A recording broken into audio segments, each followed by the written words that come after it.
திரு நாகராஜ் அவர்கள் சொல்வது என்பது திமுகவுக்கு ஒரு பயம், ஒரு பதட்டம். இப்போ முதலமைச்சர் பேசுவது இது எல்லாம் சேர்ந்து கணக்கெல்லாம் இல்லை, இது ஒரு பயத்தினுடைய வெளிப்பாடு. அதனாலதான் போகக்கூடிய மேடைகள்லாம் தொடர்ந்து இது போன்ற விமர்சனங்களை வைத்துக் கொண்டிருக்கிறார், பொய்களை அள்ளித்தளிக்கிறார் அப்படின்றது அவருடைய. இல்ல, நான் அது தொடக்கத்திலேயே சொன்னேன், இது திமுக வர்சஸ் பிஜேபியா பார்க்கல.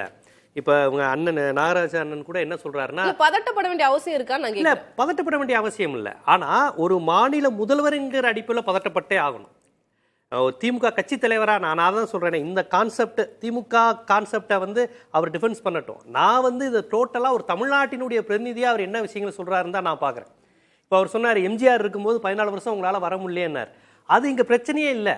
இப்போ அந்த பேச்சை நான் எப்படி பார்க்குறேன்னா, திமுக இல்லைன்னா அதிமுக, அதிமுக தோத்தா திமுக, இந்த நிலை கண்டு முதலமைச்சர் வருத்தப்படல. இப்போ நல்லா கவனிச்சு பாருங்க, அதிமுகங்கிற ஒரு கட்சி எங்களை ஜெயிச்சுட்டு வரதை பற்றி அவர் வருத்தப்படல.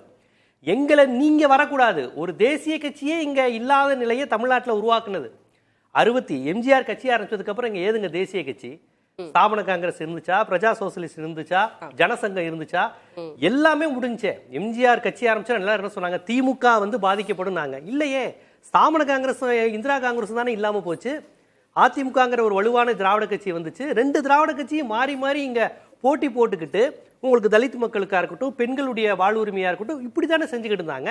அப்ப காங்கிரஸ்ங்கிற ஒரு தேசிய கட்சியே இங்க இன்னொரு போட்டி கட்சியா வர முடியாம திமுக அல்லது அதிமுக மாறி மாறி கூட்டணி வைக்கக்கூடிய நிலைக்கு போயிருச்சு. இந்த இப்படி இருக்கிற தமிழ்நாட்டில் இன்னைக்கு அதிமுக எங்க ஒரு இந்துத்துவ கட்சியை வர விட்டுருமோ? ஜனசங்கத்தை வரவிட்டா அப்படி இருக்கும். ஜனசங்கம் அப்பயும் இருந்துச்சு, ஜனசங்கம் அப்போ ஒண்ணுமே இல்லை. ஆனா ஸ்தாபன காங்கிரஸே, நம்ம காமராஜர் உருவாக்கின ஸ்தாபன காங்கிரஸே இங்க அதுக்கப்புறம் வர முடியல. அதை எம்ஜிஆர் அதிமுக கிட்ட அப்படியே ஸ்தாபன காங்கிரஸ், பிரஜா சோசியலிஸ்ட், அன்னைக்கு இருந்த சுதந்திரா கட்சி எல்லா கான்செப்ட் அப்படியே போயிருச்சு.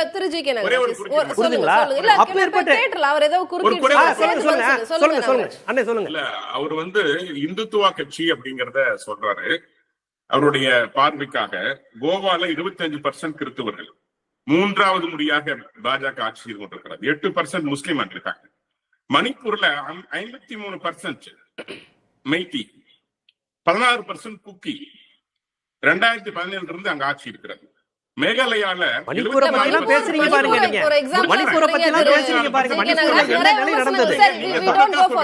இந்துத்துவாங்கிற கான்செப்ட் சொன்னீங்க, அதுக்காக சொல்றேன்.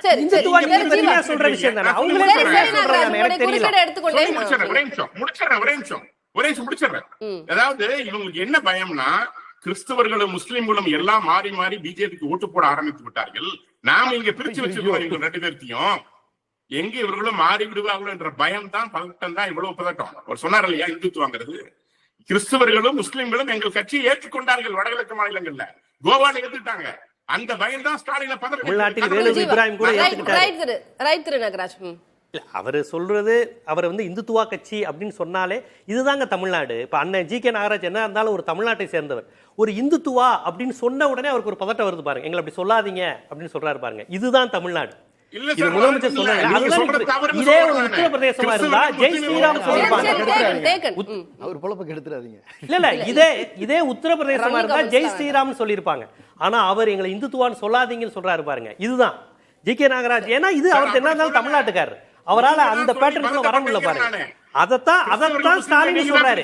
கரெக்டா முதலமைச்சர் சொன்ன பாயிண்ட், தமிழ்நாட்டில் ஷாக்கள் ஆள முடியாது, டெல்லியே ஆள முடியாது அப்படிங்கிற ஸ்டில்ல ஒரு மத வெறுப்பு அரசியல் பேசுகிற ஒரு அமைப்பு 28 ஆள முடியாது. டெல்லியை பிடிச்சிருக்கிறோம். 28 ஆண்டுகள் கழித்து டெல்லியை பிடிச்சிருக்கிறோம் சார். நீங்க அங்க காங்கிரஸ், ஆம் ஆத்மி 2 கட்சியும் நீங்க சொன்னீங்கல்ல முடியாது. அந்த 2 கட்சி தமிழ்நாட்டுல வாய்ப்பு இல்லையா சார்? தமிழ்நாட்டுடைய மரபு, அரசியல் மரபு, ஓட் பேட்டிங் எங்க வாய்ப்பு இருக்கு? இல்ல சார், சுயநலம். ஏன் ஆத்மியும் காங்கிரஸ் ஒண்ணு சேரல டெல்லி லாஸ்ட் டைம்? தங்களை நாள வேண்டும், சுருட்ட வேண்டும் சுயநலம். பாஜக அது இல்ல. நீங்க உத்தவ் தாக்கரே குறித்து சொன்னீங்கல்ல. சரி சரி சரி நாகராஜ், நான் உங்களுக்கான நேரம் நான் தரேன். ரைட், இல்ல நம்ம டிவேட் ஆகி போயிட்டு இருக்க. திரு அக்னி, நான் திரு ஜீவா அவர்கள் சொல்றதுல இருந்து அதிமுகவுக்கும் சேர்த்து தான் முதலமைச்சர் பேசுகிறார். டெல்லி எந்த ஷாக்களும் இங்க ஆள முடியாது அப்படின்றது ஒரு தேசிய கட்சிக்கு தமிழ்நாட்டுல வழிவிட்டுற கூடாதுன்னு. இது திமுக மட்டும் இல்ல, அதிமுக திராவிட கட்சிக்கு, அந்த திராவிட கட்சிக்கும் சேர்த்து தான், தமிழ்நாட்டுக்காக அப்படின்னு சொல்றாரு. நண்பர் பத்திரிகையாளர் ஜீவ சகாப்தன் முதல் சுற்றுல என்ன சொன்னாரு? டெல்லிக்கும் தமிழ்நாட்டுக்கும் தான் ஷா தான் இங்க அப்படின்னு சொன்னார்ல. 2வது சுற்றுல என்ன சொல்றாருன்னா, அதேதான் சொன்னாரு. இங்க 2வது சுற்றுல என்ன சொல்றாருன்னா, இங்க 2024 நாடாளுமன்ற தேர்தல் வரைக்கும் 2021 சட்டமன்ற தேர்தலையும் திமுகவுக்கும் அதிமுகவுக்கும் தான் நாங்க போட்டி. 1952 இருந்து 2024 வரைக்கும் உங்களுக்கு கூட்டணி ஆட்சி தமிழ்நாட்டில் இது வரைக்கும் வந்தது இருக்கா? வரலையே. ஆனா பாஜக கூட்டணி ஆட்சின்னு தான் சொல்லிட்டு இருக்காங்க. நீங்க தான் அதுக்கு கிளாரிட்டி கொடுக்க மாட்டேன்றீங்க. விருப்பம், அவர்களுடைய விருப்பம், எண்ணம், ஆசை அதெல்லாம் விடுங்க. ஆனால் தமிழ்நாட்டு மக்கள் அதை ஏற்றுக்கொள்ள மாட்டார்கள்.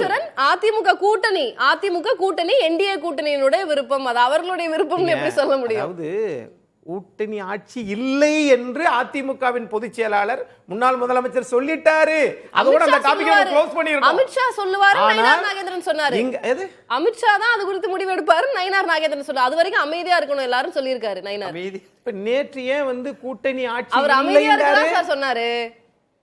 இல்ல, நேத்து பாஜக தலைவர் சொன்னதை தானே நாங்க சொல்றேன். நானா சொல்றேன்னா அது என் நோக்கமும் அல்ல.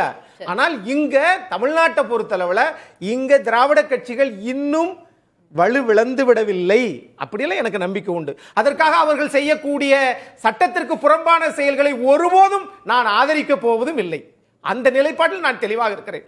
ஆனால் இன்னைக்கு நண்பர் பேசுகிற போது, நம்முடைய ராஜா தமிழ்மாறன் அவர்கள் பேசுகிற போது சொன்னாங்க, நாங்கள் தொழிற்சாலைகள் எவ்வளவு கொண்டு வந்துட்டோம். ஆனால் இந்த திமுக அரசாங்கம் தான் 35% தொழில் வரியை உயர்த்தியது இந்த அரசாங்கம்.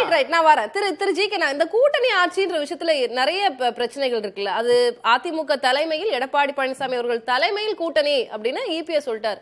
நயினார் நாகேந்திரன் அவர் தலைமையில தான் ஆனா கூட்டணி ஆட்சி குறித்தெல்லாம் அமித்ஷா முடிவு பண்ணுவார். இது ஏன் இது கிளாரிஃபை பண்ணாமே இருக்கீங்க கூட்டணி ஆட்சி அப்படின்றது? இதெல்லாம் இது குறித்தெல்லாம் அமித்ஷா தான் சொல்லுவாருங்க, நான் சொல்ல முடியாது. அமித்ஷா சொல்லுவார் அதை பத்தி. அமித்ஷா தெளிவா சொல்லிட்டாரு. கமிட் பண்ண விரும்பல அப்படின்றது தொடரலாம். அடுத்த செக்மெண்ட்ல நான் வரேன். 9.6% சொன்னாரு. 27 மாநிலங்கள் இன்னும் பட்டியலிடல. தங்களுடைய தொழில் நிலைமை என்ன ரேஷியோ இருக்குன்னு பட்டியல் இல்ல. சொல்லிட்டு இருக்காங்க.